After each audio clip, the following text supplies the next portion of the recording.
Oke, untuk minggu lalu sudah mencoba berpraktek atau latihan menulis paragraf 5 dan 6 tentang studi kasus, contoh yang positif, tentang hal yang baik-baik ya, dari perusahaan-perusahaan yang ada di internasional atau nasional. Jadi di paragraf 5 itu adalah contoh dari perusahaan yang internasional tetapi contoh positif gitu. Lalu yang paragraf 6 yang level atau skalanya nasional atau Indonesia yang positif. Positif dalam hal apa? Dalam hal variabel fokus yang ingin dikaji, ya, yang disebut variabel itu adalah yang bisa diukur, yang punya teori, ya, yang bisa dijudgement, baik buruk, tinggi rendah. Misalnya, kalau kategori tema SDM, ada manajemen stres, ada pelayanan prima, ya, ada kinerja, itu ya, ada citra perusahaan. Nah, itu adalah fokus kajian atau fokus penelitian dalam karya tulis, ilmiah maupun nanti dalam riset-riset akademik ya. Pilih satu fokus. Jangan bingung, pilih satu fokus. Kalau mau menentukan fokus biar nggak bingung banyak contohnya, gimana ya, Bu? Kalau saya ya berangkat dari contoh, main-main dulu ke Google, searching-searching dulu. Contoh perusahaan yang banyak mendapat komplain di Indonesia, misalnya. Contoh perusahaan yang memenangkan penghargaan Customer Award 2022. Contoh perusahaan yang memiliki citra positif di mata customer tahun 22. Penghargaan diberikan perusahaan mana aja di Indonesia. Juga nanti yang versi dunia di Forbes misalnya gitu ya. Nah, ketika sudah banyak contoh, kita bisa tarik fokusnya. Oh, ini berarti budaya kerja karena dinilai disiplin, dinilai ini inovatif, dinilai bisa menghargai customer ya. Oh, berarti ini pelayanan primanya saya bisa kaji gitu. Nah, bisa ditarik dari contoh yang ada, kasus yang bertebaran di publik atau di media massa. Dari mencari masalah itu banyak baca berita. Kasus yang terjadi itu apa sih di dunia bisnis ini? Contohnya, apakah mogok kerja? Apakah kemalasan kinerja? Apakah target penjualan yang nggak memenuhi? Ya, apakah kesulitan bersaing gitu? Apakah kesulitan mendapatkan customer baru, membuka pasar? Kira-kira apa nih contoh yang pada gagal nih perusahaan yang banyak yang bangkrut ini karena apa gitu ya. Misalnya perusahaan jasa yang dinilai bangkrut, yang dibekukan itu apa, kenapa, itu diulas dulu. Bisa berangkat dari situ baru ditarik ke judul. Tetapi bisa juga dari judul mencari contoh. Yang banyak dilakukan oleh mahasiswa adalah berangkat dari judul, mencari contoh belakangan ya. Banyak yang melakukan seperti itu. Karena pemikiran berkebalikan itu sangat jarang. Jarang pengajar yang mengajarkan melihat kasus. Karena untuk bisa melihat kasus, biasanya harus punya wawasan yang cukup, harus punya landasan teori yang lumayan, sudah baca-baca skripsi dulu gitu ya, sudah baca-baca karya tulis dulu. Jadi tahu, oh kasus ini berarti ada indikasi ke arah citra perusahaan. Oh kasus ini bisa nih merupakan contoh kepelayanan. Baik, tak coba ke judul pelayanan prima. Kayak gitu cara scanning problem itu ya. Cara identifikasi problemnya seperti itu. Banyak mencari kasus-kasus yang ada di media massa terkait problem perusahaan. Nah, kalau sudah berangkat dari judul, tinggal nanti googling saja gitu ya. Nah, ini kan sudah mencoba 5-6. Jadi kita mari lanjut, Duk. Mari lanjut ke yang ke-78. Jadi kita lanjutkan paragraf ke-7 dan paragraf ke-8. Nah, isinya apa paragraf 7 dan 8? Isinya hampir sama dengan paragraf 5 dan 6, yaitu tentang studi kasus juga, tetapi adalah yang negatif. Kalau paragraf 5 adalah yang positif skala internasional, skala paragraf 6 adalah contoh yang baik-baik skala nasional, ya. Lalu yang paragraf 7 itu adalah contoh negatif skala internasional, ya. Yang paragraf 8 adalah contoh negatif skala Indonesia atau nasional, begitu. Jadi hampir sama, positif negatif. Sebagai pembanding wawasan bahwa di dunia ini, bisnis itu ada yang berhasil, ada yang gagal. Ada yang sudah bisa mencapai yang diharapkan, yang ideal, dan ada yang belum ideal. Masih banyak yang struggle, yang struggling, yang berjuang. Ketika bisa menyajikan positif versus negatif, artinya Anda sudah memenuhi kaidah kesenjangan dari sebuah penelitian atau riset, atau bahkan sudah memenuhi kesenjangan dari kaidah yang disebut dengan ilmiah berpikir. Begitu. Karena seharusnya semua perusahaan idealnya adalah yang positif. Masa mau perusahaan atau bisnis kita ke arah negatif yang buruk-buruk, ya kan enggak. Tetapi kenyataannya memang ada yang buruk, yang gagal, yang bangkrut, yang angkat kaki dari negara Indonesia, ya, yang enggak laku, itu ada. Nah, dengan seperti itu, artinya ini perlu dikaji, kok sampai ada. Sehingga apa yang harus diperbaiki supaya itu tidak terjadi di perusahaan yang nanti serupa, yang memang sedang membaca kajian ilmiah Anda. Oh, ternyata biar bagus itu pelayanan prima harus memenuhi berapa faktor, karena kita sudah mengkaji yang buruk, ternyata ada kurangnya, ya, mengambil hikmah yang buruk dan mengambil hikmah yang baik, sehingga kita compare, kita kaji di ulasan pembahasan.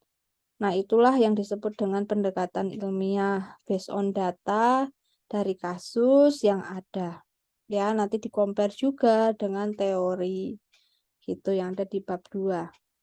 Oke, kita berikan contoh nih. Saya masih pakai fokus untuk kajiannya di penulisan karya ilmiah atau karya tulis ini. Masih di fokus variabel budaya perusahaan, ya. Kalau contoh yang internasional yang baik, kita ada Google dengan budaya perusahaannya yang asik-asik, di mana bisa kerja dari mana saja, ada kantinnya gitu ya. Terus ada playgroundnya, ada tempat gymnya, di mana itu merupakan setting bagi karyawan agar mereka bisa mencapai kinerja yang diharapkan. Ya, untuk yang skala nasional ada Gojek. Ya, dengan inovasinya, dengan memperhatikan karyawan, begitu. Lalu untuk negatifnya, saya sudah berikan contoh sebagai berikut. Untuk contoh budaya perusahaan yang dianggap masih kurang baik atau dinilai buruk di dunia, itu ada contohnya 7-Eleven. 7-Eleven ini perusahaan retail seperti Indomaret, ya, seperti Superindo, seperti juga Alfamart, seperti Lawson Station. Tapi Lawson ini asik ya. Saya masih ngecek Lawson ke depan, apakah Lawson bisa bertahan seperti Indomaret. Memang konsep Lawson Station ini berbeda dengan konsep 7-Eleven. Jadi Lawson banyak jualan makanan sebenarnya yang diandalkan, ya, makanan-makanan Asia, makanan Korea, ya, kayak karage, odeng, kuah. Enak sih, sosisnya juga enak ya, tapi mahal memang. Tapi untuk orang-orang yang sibuk kerja gitu ya, kalau di kota besar, orang yang sibuk kerja makan siangnya cuman bisa grab and fast gitu, kayak fast food yang segera kenyang gitu dengan onigiri dan karage apa odeng satu mangkuk udah kenyang gitu ya. Itu cukup ya, cukup untuk memenuhi mereka makan siang atau makan pagi. Rasanya juga enak menurut saya, gitu ya. Saya pikir dari Amerika ternyata Asia juga ya, Lawson dari Jepang kalau nggak salah pertama kali buka di Jepang. Makanya makanannya banyak yang dari Asia, terus jualannya juga snack ya, snacking, banyakan snack ya, bukan kebutuhan pokok seperti Indomaret dan ada kayak kafe kecilnya duduk-duduk di situ. Oke, itu baru Lawson. Lalu gimana 7-Eleven bisa kita nilai buruk ya di dunia? Karena ada berita di publik ya, di CNN News, di bagian bisnis, 7-Eleven memang sukses gitu ya, retail yang seperti Indomaret waktu itu masuk ke Indonesia pernah, tetapi gagal, dia harus tutup ya gerainya dan harus angkat kaki dari Indonesia karena ada beberapa faktor yang bisa kita pelajari kenapa dia tutup dan nggak ada lagi di Indonesia. Di Jepang dan Thailand masih, ya masih ada dan sukses dan banyak. Kalau kalian honeymoon atau ngetrip ke Jepang itu nggak ada Indomaret, adanya 7-Eleven ya. Nggak ada Circle K, adanya 7-Eleven. Singapura juga ada tapi dikit. Kalau di Asia 7-Eleven kurang ya, Asia Tenggara kurang, Malaysia juga kurang, Filipina juga kurang. Nggak terlalu berhasil ya. Sama kasusnya 7-Eleven ini dengan Starbucks yang ada di Australia. Jadi kalian nanti bisa cek, silakan googling. Starbucks itu di Australia nggak ada, nggak laku. Karena kopi asli Australia itu kedai kopinya tuh udah lebih enak ya. Istilahnya lokal pride-nya lebih lebih laku daripada Starbucks. Kopi cafe shop lokal di Australia itu lebih dianggap nendang dan lebih cocok buat orang Australia dibanding Starbucks Amerika. Sama dengan Jogja, ketika banyak kafe-kafe baru dari Jakarta, besutan para artis ya, para influencer bikin kafe baru gitu ya, bikin kafe viral. Jarang yang bertahan lama bisa di Jogja, karena Jogja punya selera pasar yang khas. Kulinernya yang laku dan legend lebih lama itu yang memang buatan orang lokal Jogja sendiri ya. Yang sifatnya itu seperti makanan rumahan gitu. Itu laris dan memang bertahan lama ya. Dan rata-rata orang yang sepuh yang udah dari dulu generasi bergenerasi berjualan. Dan ketika banyak kuliner Jakarta masuk, wah itu sulit sekali bertahan. Gitu ya. Oke, itu kira-kira karakter yang ada di Jogja. Nah, Indonesia juga punya karakter. 7-Eleven gagal untuk menyesuaikan pangsa pasar dan budaya perusahaannya untuk mengikuti lokal culture yang ada di Indonesia. Nah, sebabnya apa? Kita bisa cek. Sebabnya adalah ternyata jualannya Sevel itu adalah andalannya produk beralkohol, ya minuman beralkohol ya, seperti Abidin gitu-gitu dah. Terus ada vodka, Mix Max, Smirnoff dan kawan-kawan ya. Nah, kalau Indomaret di Bali itu punya peraturan khusus boleh punya counter yang memang spesial menyediakan minuman beralkohol gitu ya. Circle K-nya juga boleh gitu ya. Circle K di Bali ada aturan diperbolehkan berjualan minuman beralkohol gitu. Nah, dulu di Kolombo ya, di Indomaret Kolombo, Indomaret Point Kolombo di Jogja, yang depan GOR itu pernah berjualan alkohol juga. Ada konter alkoholnya. Dulu era sebelum saya di Jogja ya, sebelum 2013, itu pernah. Pernah ada konter alkohol di Indomaret Kolombo. Tapi karena ada kasus tawuran gitu ya, entah apapun itu, Indomaret kena sasaran, disalahkan, dan akhirnya tidak ada lagi gerai Indomaret yang dekat kampus punya rak jualan minuman beralkohol gitu ya. Oke. Nah, ternyata Sevel ini andalan produknya memang minuman, teman-teman ya. Kalau Lawson andalannya adalah makanan, kalau Sevel minuman, ya minuman soft drink, alkohol dan sebagainya. Nah, untuk masuk Indonesia sulit karena nggak mungkin jualan minuman beralkohol. Gimana bukanya 24 jam. Ya, Sevel juga 24 jam. Budaya Indonesia tidak bisa seperti itu, sulit. 24 jam asalkan obat-obatan, kebutuhan pokok kayak Indomaret masih direstui lah dengan culture kita gitu ya. Nah, Sevel nggak bisa. Akhirnya banyak yang tutup. Lalu yang kedua penyebabnya adalah kegagalan memahami aturan untuk karyawannya. Jadi di Sevel itu punya aturan seperti di barat. Misalnya jam istirahatnya itu tidak di jam 12 siang, tidak di jam 6 sore, di mana culture kita 12 siang itu ganti shift istirahat, misalnya harus isoma. Karena mereka masih mengikuti aturan barat, akhirnya tidak bisa menyesuaikan ya, tidak memahami pasar dan karakter dari pasar itu sendiri. Sehingga dianggap kurang bisa budaya perusahaannya fleksibel ya, budaya perusahaannya tidak fleksibel. Oke, ini yang menyebabkan gagal untuk bisa long lasting atau sustain bertahan di Indonesia. Jadi kita bisa masukkan 7-Eleven ya, budaya perusahaan yang tidak fleksibel dengan karakter pasar lokal di mana dia berada. Oke.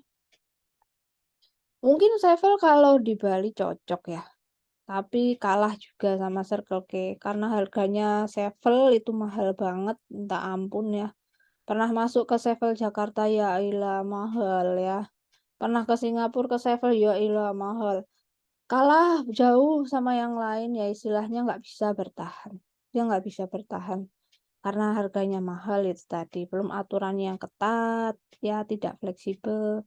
Oke, itu tadi kalian bisa ceritakan di paragraf ke-7. Lalu, untuk berikutnya kita masih ada satu contoh yang harus diceritakan ya di paragraf ke-8. Satu contoh tentang budaya perusahaan yang masih dianggap kurang baik atau kurang efektif, bisa bilang gitu.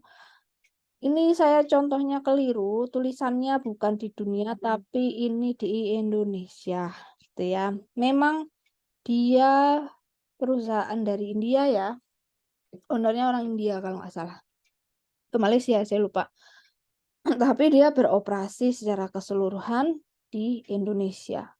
Oke, jadi ini budaya perusahaan yang di Indonesia atau skala nasional yang dianggap kurang baik, kurang efektif, itu adalah salah satunya adalah maskapai Lion, gitu ya, atau Lion Air Group. Nah, ini saya dapat berita dari website, saya lupa tadi website apa ada ya di webnya.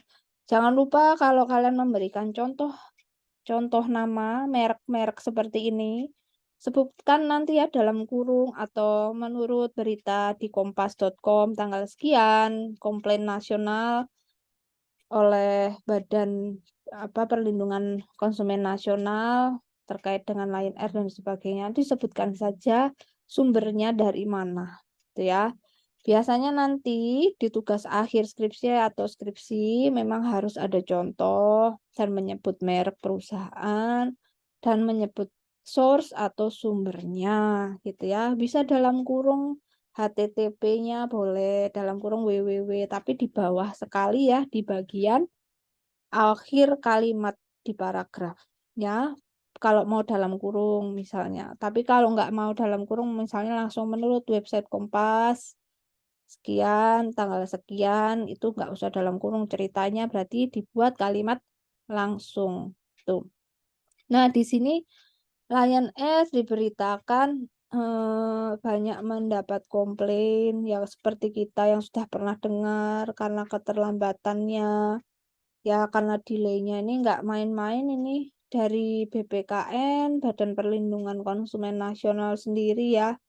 Bahkan sekretaris pimpinan pusatnya yang merasakan keterlambatannya sudah berlebihan begitu.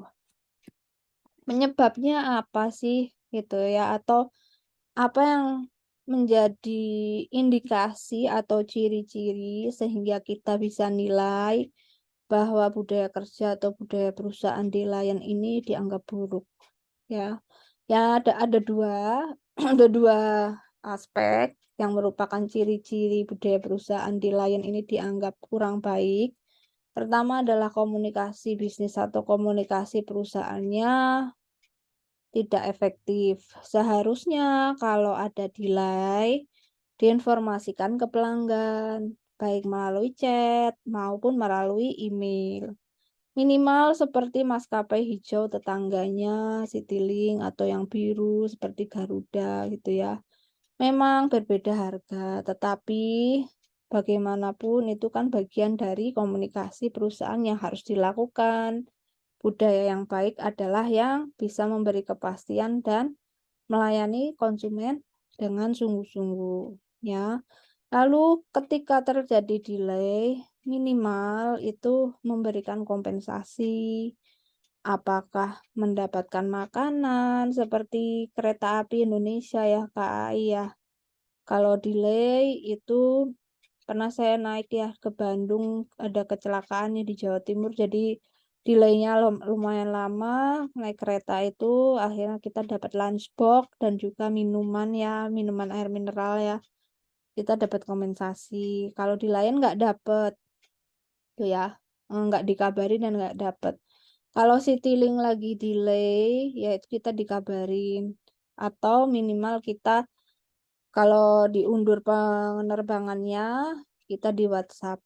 Kita diberi opsi mau dikembalikan refund dananya atau mengikuti schedule, di reschedule gitu.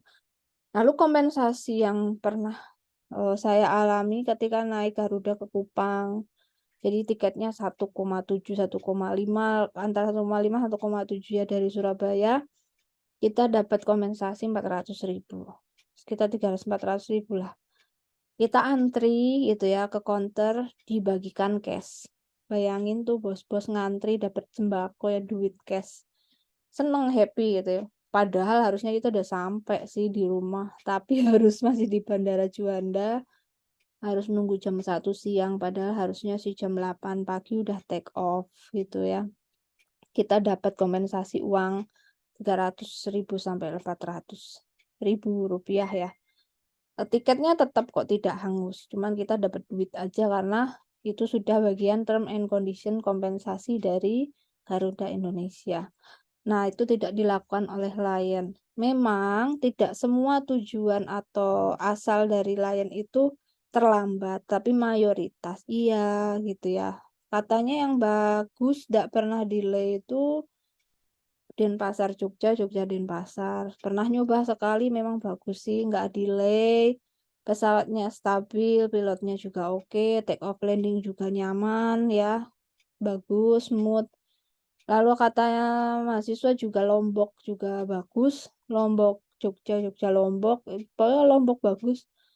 Setelah kita cek, ternyata kota wisata internasional itu memang Lion concern banget ya di situ karena mungkin banyak bulenya, banyak uang orang-orang yang punya duit naik ke Lion untuk ke tempat wisata itu. Tapi kasihan kalau yang bukan dua kota wisata itu gimana dong gitu ya, masa pelayanannya dibedakan.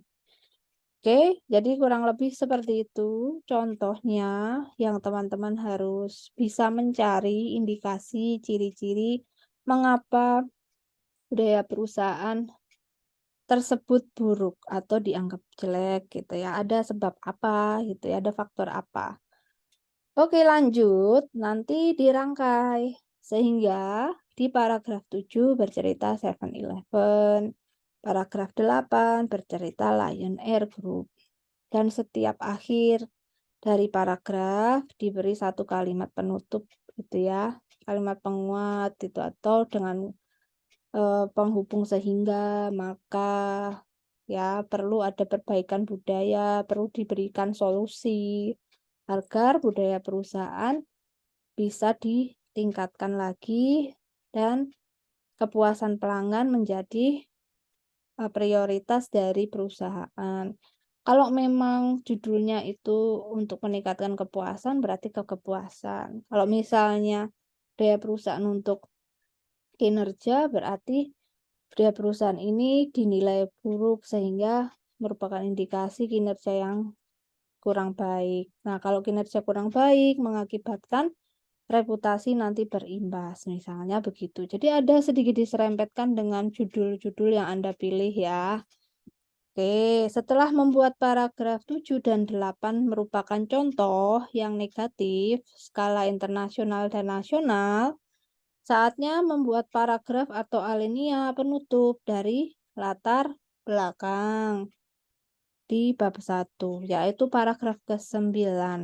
Nah, paragraf 9 ini isinya adalah penguat tentang fokus kajian Anda, penguat judul Anda. Ini saya buatkan contoh paragraf penutupnya apabila judul kajian ilmiahnya adalah peran budaya perusahaan untuk meningkatkan reputasi bisnis misalnya, untuk meningkatkan keberlangsungan usaha misalnya.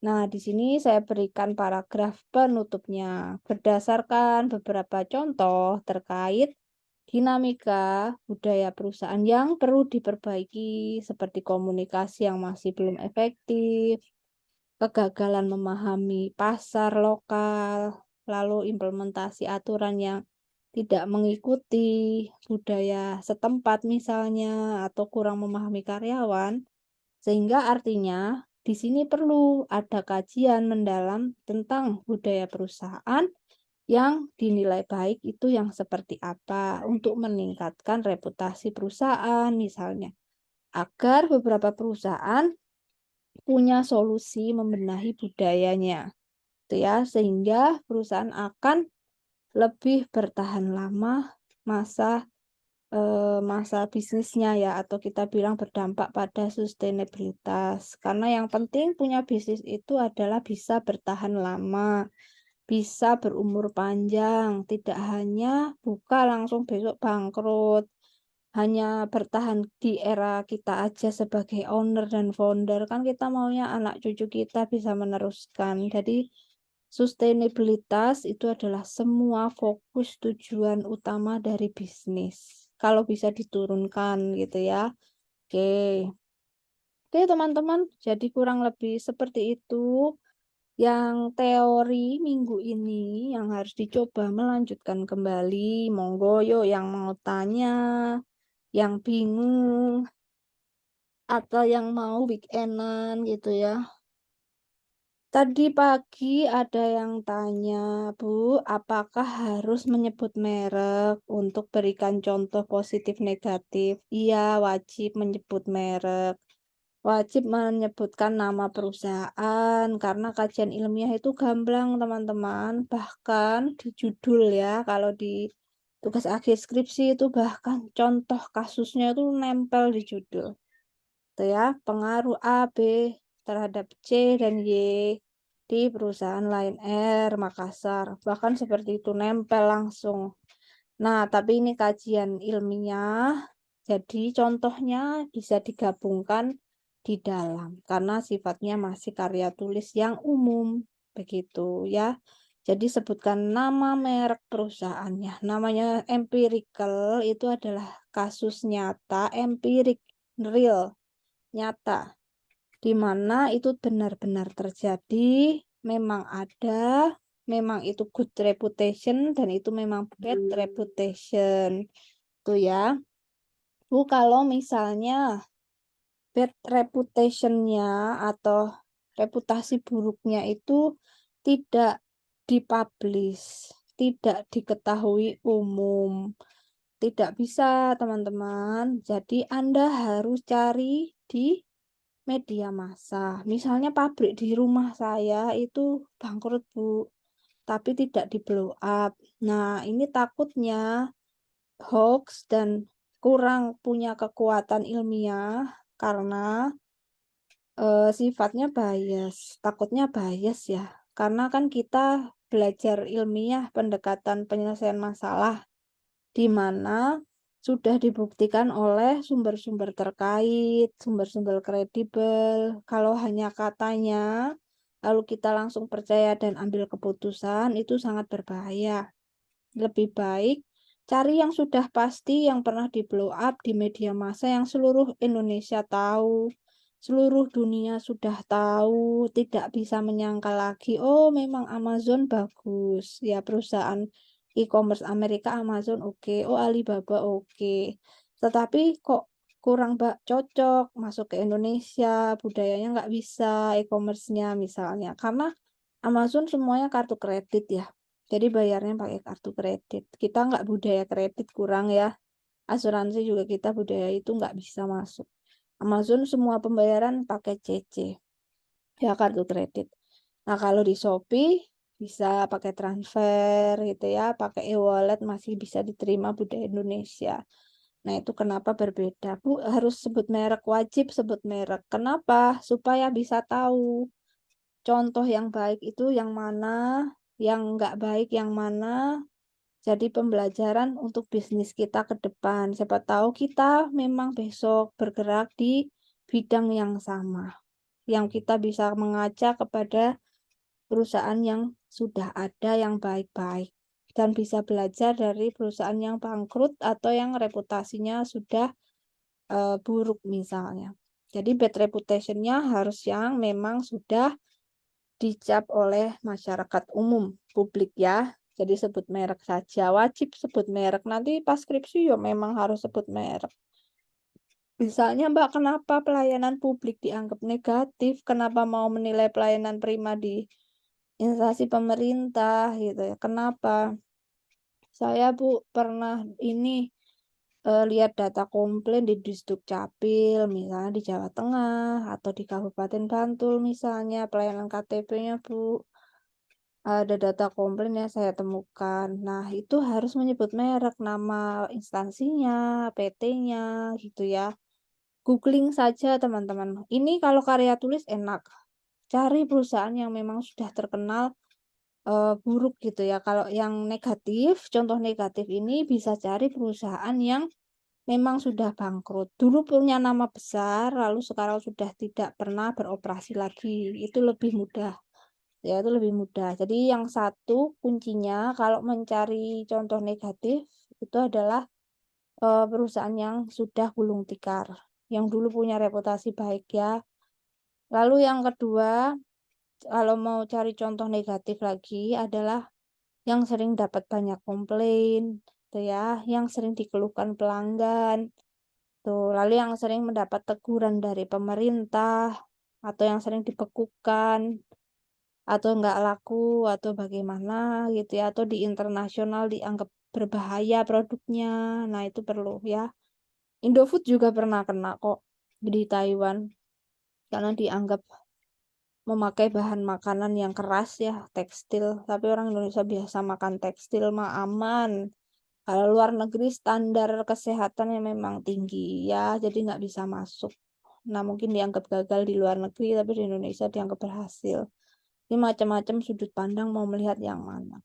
Tuh, JDID juga gagal ya, akhirnya bangkrut juga, dan sebagainya. Yang lagi rame TikTok shop seller akhirnya tutup. Saya waktu itu mau ngajar e-commerce, mau nerangin TikTok kok agak ragu-ragu. Karena awalnya dia memang sosial media, tetapi kok tiba-tiba beranak pinak perusahaan yang menjadi e-commerce ya. Karena dia awalnya declare bukan e-commerce. Dia awal declare adalah sosmed ya, seperti Instagram. Kayak Instagram kalau dibuat jualan aneh, nggak bisa buat transaksi dia. Jadi awal dia masuk memang bukan buat jualan ya. Tiba-tiba tanpa sepengetahuan dan izin kesepakatan pemerintah memunculkan aturan berjualan secara sepihak. Sayangnya sudah terlanjur dipakai banyak warga Indonesia karena sudah menjamur lebih menguntungkan gitu. Jadi hati-hati ketika berafiliasi dengan beberapa bisnis, lihat hukum bisnisnya. cek hukum bisnisnya kuat atau tidak, aman atau tidak, bagaimana di Indonesia, gitu ya, jangan-jangan masih ilegal gitu. Sesuatu yang tampak berkilau perlu dicurigai lebih awal gitu ya, harus banyak cross check ya, harus check and balance teman-teman. Kita nggak pernah punya budaya check and balance. Check and balance itu misalnya nih yang pada ikut Zoom, nanti aku cek nih siapa aja yang online. Nanti aku cocokin sama presensi ya di si akad. Jadi aku cross check and balance. Nah, kita jarang budayanya seperti itu. Nah, ini yang kadang perlu dilatih supaya tidak ikut-ikutan seperti itu. Itu ya, cross check and balance biasanya orang akuntansi yang seringnya. Oke, itu aja teman-teman yang bisa saya sampaikan, yang bisa saya share. Mudah-mudahan bermanfaat buat teman-teman. Kalau tidak ada pertanyaan mungkin bisa dilanjutkan ya untuk berlatih bab 7, ya, paragraf 7, 8, dan 9. Sudah saya buatkan link di Google Classroom-nya. Nanti saya share lagi linknya biar teman-teman bisa segera berlatih lagi. Mungkin tidak bisa saya cek tiap minggu ya, satu-satu, tetapi teman-teman berusaha saja untuk terus berlatih menulis sesuai panduan di tiap minggu. Ya, lakukan saja dulu. Lakukan aja dulu. Kalau misal bingung dan sifat bingungnya itu basic dan remeh banget ya, terkait judul, pemahaman, itu kalian bisa diskusi dengan teman dulu. Ya, bisa diskusi dengan teman. Kalau bingung lagi bisa cari contoh dulu gitu. Nah, kebetulan memang mohon maaf DM di saya itu full banget WhatsApp-nya. Banyak banget pekerjaan yang harus diselesaikan. Jadi tidak hanya chat dari mahasiswa ya, bisa dari pimpinan gitu ya, dari tempat magang gitu, pekerjaan yang lain. Jadi bisa aja tidak bisa terjawab atau tenggelam dan sebagainya. Jadi usahakan mencari solusi inisiatif satu-satunya tidak di saya atau tidak di kami. Ya, mungkin kami bisa fasilitasi pas hari H, pas kita tatap muka, manfaatkanlah, bertanyalah, gitu ya, bertanyalah dengan sungguh-sungguh ketika hari H, gitu ya. Ketika nggak di hari H, sulit banget di reach up kadang kami. Nah, itu coba kamu cari contoh-contoh yang ada, melihat punya yang ada di internet atau berdiskusi. Ya, sering budayakan diskusi dengan sesama teman. Semisal temannya belum paham, sama-sama belum paham, cari siapa yang kemarin berhasil nih diberikan contoh gitu ya. Sambil lihat contoh-contoh yang sudah di ACC sama dosennya, nanti dibandingkan. Jadi caranya begitu ya. Coba teman-teman berinisiatif mencari solusi sendiri terlebih dahulu ya, yang sifatnya hal-hal seperti itu. Oke, ada lagi nggak yang mau ditanyakan? Nggak ada ya? Oke, mumpung hari H soalnya. Oke, kalau nggak ada, silakan berlatih dulu, melanjutkan. Minggu depan kita penguatan materi lagi untuk pendahuluan secara keseluruhan. Baru setelah itu nanti masuk ke bab 2, itu yang mencari teori pendukung, di mana ini merupakan landasan kedua untuk melakukan pembahasan di bab 3, 4 gitu ya. Oke, itu saja yang bisa saya informasikan teman-teman semua. Mohon maaf bila ada salah kata, salah sikap dan perbuatan saya ya di kelas pada siang hari ini. Mudah-mudahan bermanfaat buat teman-teman semua. Selamat melanjutkan latihan menulis. Nanti di finalnya saya tetap akan cek satu-satu.